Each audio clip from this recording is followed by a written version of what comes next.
Today we had to diagnose and fix starting or staying running problem on a TX 420. This runs the 20 horsepower Kohler gasoline engine. Customer said that his machine would start, but within 3 or 4 seconds it would cut off and continually keep doing that. So he brought it in for me to take a look at. So the first thing I did is I came on over and I opened up the bonnet, the hood, right there, and right here is where your electrical plugs into your fan. I went ahead and separated that to turn the fan off. What I did is I came over to the ignition switch right here and I clicked it to the run position.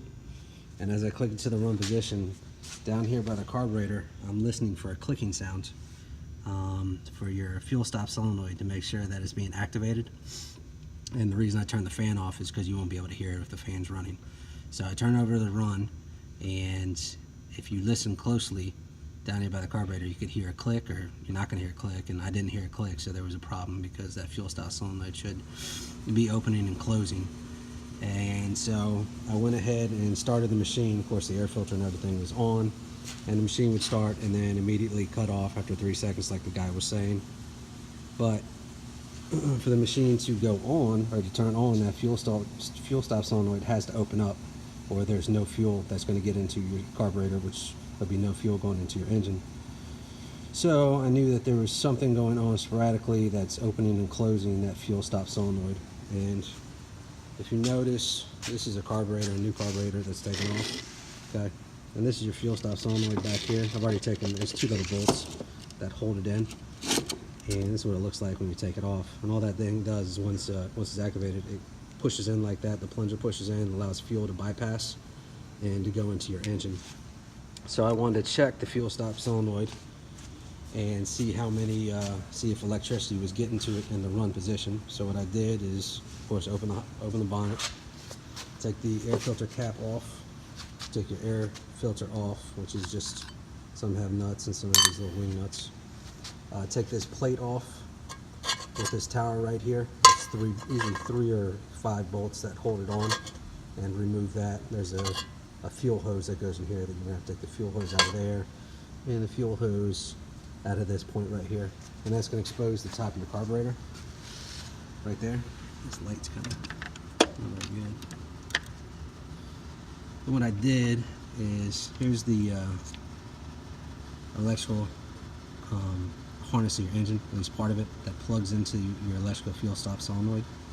And I went ahead and unplugged it and stuck my voltmeter in there, and then grounded my voltmeter here, and then turned and then clicked it to run. And of course it's fixed now, so I can't show you, but it showed about 0.1, 0.2 volts, which is not very good. It should be about 12 volts getting there, so there was no electricity getting there when it was in the run position. So I knew it was an electrical problem, so I replaced the electrical bus on the outside, all the electrical harness, not the stuff on the inside of the engine. There's 2 electrical harnesses on these machines. One is everything outside the engine, and one is everything inside the engine. And the ones on the inside of the engine is not fun to do, because, especially on the track units, because it's hard to open up that engine. There's not much space. So I replaced all the electrical on the outside, ran it all the way down. And now as you come in and check, click this on the run position.